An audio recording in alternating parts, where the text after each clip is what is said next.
Divide using synthetic division. The first step is we are going to make this half rectangle. Then we're going to put out our divisor. So this is dividing by a -2. So we want to change that sign to be a +2. We're going to do the inverse. Next is to put in our coefficients.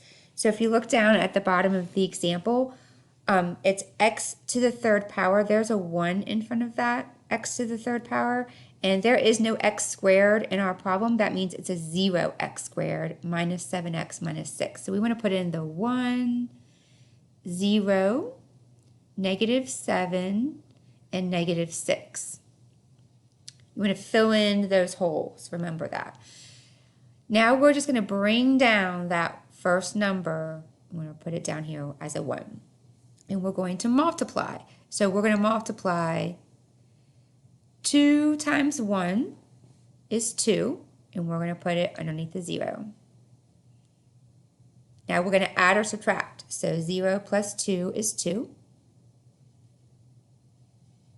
We're going to multiply again.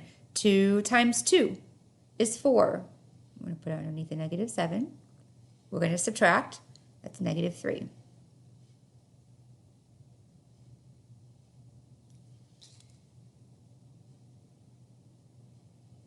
Two times -3 is -6. We're going to add -6 and -6 is -12.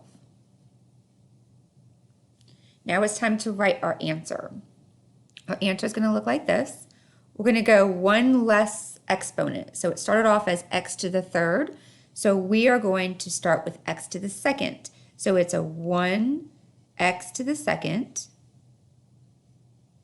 plus 2x minus 3. And we're going to put our answer, -12, over our divisor.